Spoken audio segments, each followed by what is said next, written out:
최근 안타까운 아동학대 사건들이 잇따르고 있습니다. 터키 친모가 생후 4개월 된 아들을 학대해서 숨지게 한 헤드니 사건이나 최근 발생한 3세 아동 치사 사건처럼 피덩이 같은 아이들이 아동학대 피해자가 되고 있습니다. 이런 일이 다시는 없도록 우리 사회가 아이들을 더 빨리 발견하고 지켜내야 한다는 목소리가 커지고 있는데요. 그래가 정부가 대책을 내놨습니다. 관련 내용 살펴보겠습니다. 네, 신라대학교 교육학과 김윤희 교수 스튜디오에 나와 계십니다. 안녕하십니까? 안녕하십니까? 안녕하십니까? 예, 반갑습니다. 사실 이 아동학대 소식이 정말 뉴스에서는 보고 싶지 않은 소식 중 하나인데 계속해서 끊이질 않고 들려오고 있습니다. 매년 신고 건수가 늘어나고 있다고 하던데 현재 아동학대 현실 교수님께서는 어떻게 좀 보고 계십니까? 네, 헤드니 사건도 그렇고 이렇게 안타까운 소식이 언론에 오르내릴 때마다 많은 국민 여러분들께서 크게 상심하시고 또 안타까워하고 계시는 것을 잘 알고 있습니다. 실제로 매년 약 40여 명의 아동들이 아동학대로 목숨을 잃고 있습니다. 네네. 그러면서 이제 국민적 관심도 커지고요. 국가 차원에서 아동 보호 체계를 강화하려고 하는 노력도 힘을 다하고 있는데요. 네. 이런 어떤 신고 건수가 늘어나고 있는 것은 또 의외로 반가운 일입니다. 예. 그것은 국민들의 아동학대에 대한 관심이 정말 커지고 있다는 것을 네네. 뜻하고요. 예. 또한 우리가 이렇게 눈에 불을 켜고 아동학대가 일어나고 있는지 이렇게 모니터링할 때 실제로 아동학대가 상당 부분 억제될 수 있습니다. 근데 정말 우리가 관심을 가져야 되는 것은 아동학대에 대한 이제 사망 건수 예. 이것을 줄이는 것이 지금 우리가 온갖 경주를 다해서 막아야 되는 일이라고 생각이 됩니다. 네. 예, 현재 아동학대 현실 이렇게 사망 건수가 늘어나고 있다라는 거는 참 안타까운 일인데요. 최근 정부가 관계부처 합동으로 아동학대 예방 및 대응 강화 방안을 발표했습니다. 이번 대책의 핵심은 뭡니까? 예, 이번 대책은 상당히 촘촘하게 아동학대 사망을 줄이기 위한 이제 국가의 노력이 집중되어 있는데요. 네. 특히 이번 대책은 자기 보호 능력이 없는 아주 어린 아동들 영유아의 조기 발견에 집중했다는 점입니다. 예. 영유아들이 공적 체계에 노출되는 이게 굉장히 중요한데요. 네.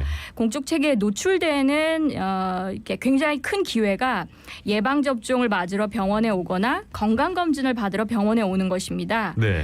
그런데 이렇게 아동학대의 피해를 받고 있는 영유아들은 실제로 의료적으로도 방임되는 경우가 많습니다. 다시 말해서 의료기관에 엄마가 안 데려오는 거죠. 예. 예, 돌보지를 않는 거죠. 그런데 이제 알아보니까 6세 이하 아동이 약 5만 8천 명 정도가 이렇게 의료기관에 진료가 이제 적절하게 이루어지지 않는 것으로 정부가 파악을 했고요. 예. 그러면은 이 아이들을 집중적으로 이렇게 살펴봄으로써 아동학대 피해를 발굴하자. 이것이 이번 대책의 핵심이라고 할 수 있습니다. 네. 그런 이유에서 이 의료기관 진료 기록이 없는 6세 이하 아동 약 6만여 명에 대해서 이번에 전수조사를 하겠다라고 정부가 밝혔는데 특히 이 학대에 취약한 2세 이하의 아동에 대한 가정을 방문할 경우에는 아동보호전문기관 종사자가 반드시 동행하도록 하고 대면 확인과 증빙자료 제출까지 의무화했다고 하더라고요. 이렇게 하면은 뭐 형식적으로 그냥 찾아가서 점검하는 그런 행태를 좀 막을 수 있다고 보십니까? 예, 이것도 상당히 아이디어가 좋은 부분인데요. 네. 사실 이제 남의 가정에 문을 열고 들어가서 속속들이 조사를 하려면 잘 아시겠지만 영장 수준의 강제력이 있어야 됩니다. 예. 근데 이렇게 이제 점검을 위해서 방문을 할 때 문 밖에서 이제 아이들이 잘 크고 있는지 이렇게 서로 이야기를 나누고 끝나기가 쉽죠. 네. 그러니까 문을 열고 들어가서 뭐 냉장고 문도 열어보고 싶고 아이들의 침구류도 보고 싶고 예. 아이들이 혹시 떨어져서 낙상해서 다칠 만한 위험 요인이 없는지 공무원분들이 꼼꼼히 보고 싶은데도 사실은 그런 부분들이 허락되지 않은 경우가 많습니다. 네. 예, 이제 버티는 거죠. 내부를 보여주기는 조금 꺼려하시는 분들도 그럼요. 예, 그리고 예. 잘못한 게 있을수록 이제 찔리니까 네. 더 완강하게 거부하거든요. 네. 그렇기 때문에 이제 이런 분들이 이제 증빙 자료를 제출한다는 것은 이제 사진을 찍어 오라는 거거든요. 집에 네네. 사진을. 그런 사진까지 이제 찍어 오도록 이렇게 이제 되면은 형식적인 점검을 좀 막을 수가 있고요. 예. 또 한편으로는 사회복지직 공무원분들이 이제 많이 나가시는데 이분들은 뭐 쌀을 나눠주는 것부터 시작해서 너무너무 많은 폭넓은 복지 업무를 맡고 있기 때문에 사실 영유아의 아동학대 징후가 제일 어렵거든요. 네네. 예. 이런 미세한 아동학대 징후를 포착하는 전문성이 높은 이 전문가가 동행 이제 점검을 나가도록 하는 것입니다. 네. 예. 그런데 이렇게 동행 점검을 나갈 때 이 아동보호 전문 기관이 우리 아동 학대를 이제 총괄하는 굉장히 중요한 이제 기관이고 네. 이 아동보호 전문 기관에 계신 분들은 조사부터 시작해서 이 가정을 돕는 많은 업무들을 하시기 때문에 이 아동 학대에 대해서 잘 알고 계시거든요. 네. 특히 이제 적어도 3년 이상의 이제 재직을 하셨던 분들이 같이 나가신다면 조사가 실효성 있게 이루어지고 또 많은 아동 학대 피해를 받는 아기들이 이제 많이 발견될 것이라 생각이 됩니다. 네. 예. 조금 더 체계적이고 보다 꼼꼼하게 점검을 할 수 있도록 바뀌었다고 볼 수 있겠네요. 네. 예. 그런데 이 가정 방문을 거부하면 경찰에 수사를 의뢰하고 조사 강도를 높인다고 하던데 바꿔 말하면 지금까지는 부모가 거부하면 조사를 할 수 없었습니까? 사실 할 수는 있습니다. 예. 네, 조사를 할 수는 있는데 네. 뭐 과태료 처분 같은 것도 내릴 수 있거든요. 네. 근데 이제 이 아동 학대를 하는 가정을 돕는다는 게 생각보다 굉장히 미묘하고 또 협력이 필요한 과정이거든요. 네네. 그래서 이 사람들을 무슨 이제 범죄인을 검거하듯이 잡아가지고 감옥에 넣는 것이 능사가 아닙니다. 네. 아. 이 대부분의 아이들은 이렇게 그 헤드니 사례처럼 아주 이렇게 심한 아동 학대를 당한다기보다 네. 부모님들이 아이를 이제 키우는 과정에서 너무 이렇게 애가 말을 안 들으니까 네네. 이제 문제를 해결하려고 이제 소리도 좀 크게 내고 그러다가 손도 올라가고 이제 네. 그런 가정들이 사실은 대부분이거든요. 아. 그러니까 이 부모님들이 이제 아동을 양육하는 지식을 잘 배우게 하고 그리고 아동에 대한 어떤 기대나 태도를 조금 더 성숙하게 수정하는 방향으로 도움을 드려야 네. 아동 학대에 대한 어떤 이제 개입이 가장 효과적으로 이루어진다고 할 수 있는데요. 네. 근데 그렇게 어떻게 보면 부모님을 잘 도와드리기 위해서 좋은 관계를 맺으려면 첫인상이 중요하잖아요. 네네. 네. 처음 들어갈 때 경찰 대동하고 막 문을 잡아서 이렇게 막 뜯고 들어가고 그리고 범죄자 취급하듯이 하면 더욱더 스며들 수밖에 없습니다. 그치. 예. 적대적 관계가 도움이 되지 않기 때문에 네. 이 조사를 할 때도 좀 더 섬세하고 또 지지적이고 이렇게 이제 진행하는 게 중요하다 보니까 강압적인 수사를 할 수 있다 하더라도 네. 이렇게 하는 것이 바람직하지는 않다는 거고요. 예. 근데 이런 어떤 그 긍정적인 노력에도 불구하고 끝내 거부하고 이제 적대적인 태도를 바꾸지 않는 경우에는 그런 경우에는 경찰에 수사를 의뢰합니다. 네네. 그리고 수사를 의뢰하면 법원에서 이제 법원에서 이게 판사님들이 처분을 내려주시는데 네. 상담 위탁이라는 처분이 있어요. 어. 그러니까 이 가정은 안 되겠다. 예. 이제 상담을 잘 받아라. 이런 이제 처분을 강제적으로 내리는 거거든요. 네. 그렇게 되면 이제 돕는 분들이 훨씬 더 이 가정을 잘 도울 수가 있는 거죠. 그래서 어쨌든 가정이 좋아져야 아동이 행복해지니까요. 그래서 이렇게 강압적인 방법은 최후에 사용한다. 이렇게 생각하시면 될 것 같습니다. 네. 그리고 최근 3살 아이가 친모 학대로 숨진 사실이 6년 만에 드러나면서 많은 시민분들에게 큰 충격을 줬잖아요. 근데 이 피해 아동도 이번 조사 대상 확인에 활용한 이 아동 행복 지원 시스템으로 위기 정보가 9차례나 포착이 됐다라고 하더라고요. 그런데 이 지자체 조사로는 이어지지 못해서 사실 시스템 보완부터 필요한 거 아니냐 이런 목소리도 나오거든요. 예, 이 부분은 참 안타까운 부분입니다. 그러니까 의료기관을 이용하지 않았다라고 하는 이제 통보가 예. 9번이나 왔다는 거잖아요. 네네. 네. 그러면 이제 많은 분들은 아니 그러면 그게 오는 동안에 왜 이거를 이제 방치했는가 이렇게 생각하실 수 있는데요. 네. 요 부분은 사실은 이 아동 행복 지원 시스템이 이제 구축되고 그 빅데이터를 통해서 아동의 학대를 이제 예측하는 그런 어떤 지표들을 이제 통계학적으로 끌어내 가지고요. 예. 이거를 이제 함수로 만드는 게 가능합니다.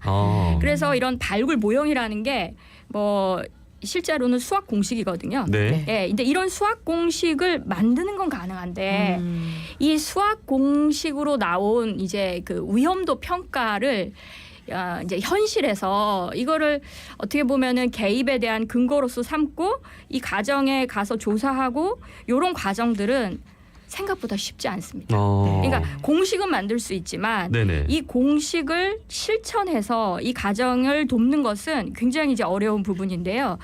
조금 더 쉽게 말씀을 드리면 그런 겁니다. 이제 9번이나 의료기관을 이용하지 않았다. 그러니까 이제 빨리 찾아가 봐라. 이렇게 하면 아동학대 정담 공무원이 찾아가시겠죠. 네네. 찾아가시면 이제 좀 의심이 될 겁니다. 이 아이가 좀 방치되고 있다는 의심이 들면 스스로 이제 전담 공무원이 이게 학대일 것이라고 본다라고 이제 인지 신고라고 하거든요. 네네. 근데 그 인지 신고를 했을 때 이제 어마어마한 악성 민원에 시달릴 가능성이 높습니다. 그러니까 애가 온몸이 막 멍으로 이렇게 뒤덮이고 예. 우리가 뭐 그걸 피떡이 된다 그러는데 예. 온몸이 멍으로 이렇게 뒤덮이는 것을 발견했을 때는 공무원이 일을 진행하기가 쉽습니다. 왜냐하면 명백하니까. 네네. 그런데 이제 가정에 가 보니까 냉장고에서 음식이 썩고 있고, 그리고 이제 아이가 이렇게 그 이제 침구류가 너무 푹신하면 지식사할 수 있거든요. 예. 근데 이런 이제 침구류가 너무 푹신해가지고 아이가 이렇게 지식사할 것 같고, 네.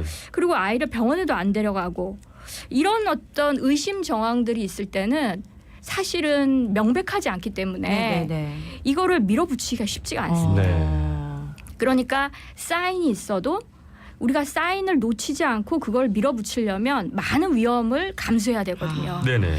근데 이런 상황에서 이제 공무원들이 이 일을 해낼 수 있도록 법적으로나 행정적으로 공무원들을 강력하게 보호해 줘야 되는데 네. 사실은 또 그게 쉽지가 않습니다. 네. 이제 그렇게 강제력 있게 진행하기 어려운 애매한 경우에는 이런 지표가 이제 계속 빨간불이 켜져도 이게 좀 주저하게 되는 거죠. 네네. 네. 거기다가 아동학대 판단이 내려져도 부모에게 반드시 1주 내지는 2주 정도의 이의 제기 기간을 줘야 됩니다. 네네. 그러면 이제 예. 아이가 미묘하게 지금 학대를 당하고 있다고 보여지는데 어쨌든 1, 2주를 기다려야 되는 겁니다. 네네. 네. 그래서 이런 많은 어떤 현실적인 제약들이 곳곳에 이제 그 자리 잡아 있기 때문에 네. 지표 하나만 가지고 잘 대응했다, 잘못 대응했다 하기가 어렵다. 예. 그렇게 말씀드릴 수 있겠습니다. 예. 네, 아무래도 좀 현실적인 제약이 많은 상황인 것 같은데 예. 요 아동학대 사건은 현장에서의 조사와 판단이 중요합니다. 근데 현장에서 이 아동학대를 조사할 전담 공무원이 턱없이 부족하다고 하던데 이 부분도 좀 강화가 됐습니까? 어떻습니까? 강화하려고 총력을 기울이고 있습니다. 네. 네, 총력을 기울이고 있는데 저도 참 이 부분을 듣고 이렇게 기가 찼던 부분은 전담 공무원을 채용하기 위해서 공고를 내도 네. 지원을 안 합니다. 그래서 그래서 부산에서도 모든 이제 구가 전담 공무원을 채웠을 것 같은데 네네. 실제로는 너무 부족합니다. 그 이유가 뭐냐면 이 일이 진짜 극한 직업이거든요. 그렇죠. 네, 밤에 잠도 못 자는 것도 예. 물론이지만 기본적으로 아동학대 가해자들은 폭력 성향이 있는 분들입니다. 그리고 폭력 성향이 있는 분들이 코너에 몰릴 때 어떻게 변할지 알 수 없거든요. 예. 실제로 신변의 위협이 발생하기도 하고 네. 정신적 충격도 크고 우리가 그걸 트라우마라고 하는데요. 예. 트라우마를 잊고 있는 어린아이들을 보는 것 자체가 끔찍하잖아요. 그렇죠. 그래서 아동학대 뉴스 기사만 보셔도 우리 시민 여러분들 심장이 벌렁벌렁 하시잖아요. 예, 맞습니다. 이런 거를 매일같이 예. 주야간 하셔야 된다고 생각을 하면 사실 이 전담 공무원은 엄청나게 처우가 좋아야 됩니다. 네. 근데 또 이분들에게 엄청나게 좋은 처우를 이제 드리기가 현실적으로 쉽지가 않으니까 예. 언제나 전담 공무원을 뽑을 예산을 확보해도 충분히 확보가 안 되고 네네. 자꾸 이직해서 나가고 이런 문제가 있는 거죠. 그렇군요. 이렇게 제도적으로 강화를 해도 사실 보완할 부분이 많은데 이 아동학대 문제를 가장 크게 예방하기 위해서는 우리 이웃의 관심이 가장 또 중요하다라고 생각이 들거든요. 그런데 아무래도 내가 신고를 하게 되면 내 신원이 노출돼서 뭐 보복을 당할까 봐 그런 우려 때문에 걱정을 해서 신고를 주저하는 분들도 계시더라고요. 이런 분들에게 말씀을 전해주신다면요.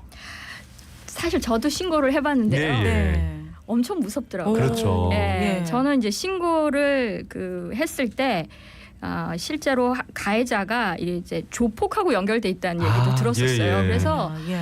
이제 집에 귀가할 때 그리고 우리 아이들까지도 아. 신변의 위험을 늘 걱정하면서 이제 심장을 졸이고 따로 이렇게 담당 경찰한테 전화 드려서 네. 절대로 이름 얘기하시면 안 된다고 네네. 그렇게 얘기했던 기억이 있거든요. 예. 그런데 이제 그 이후에 지금 또 몇 년의 세월이 흐르면서 이 신고자를 보호하는 이 법령이나 시스템이 굉장히 강화됐습니다. 예. 그래서 여러분들이 신고를 하더라도 이제 혹시라도 누설됐을 때 담당자가 굉장히 이제 강력한 그 책임을 지게 되어 있다 이렇게 생각하시면 되고요. 네. 혹시라도 여러분들이 신고를 하셔가지고 그 아동학대 가해자가 신고한 거 아니냐 이렇게 연락이 오시면 딱 잡아떼시면 됩니다. 절대로 누설될 염려가 없기 때문에 딱 예. 잡아떼시면 되고 예, 절대 이런- 걱정을 안 하셔도 된다라는 말씀이네요. 오늘 저희가 너무 많은 이야기를 더 나누고 싶은데 시간 관계상 다음에 한 번 더 모시고 자세한 이야기 더 나눠보겠습니다. 오늘 말씀 고맙습니다. 감사합니다. 감사합니다. 예, 지금까지 신라대 교육학과 김윤희 교수였습니다. 예, 지금까지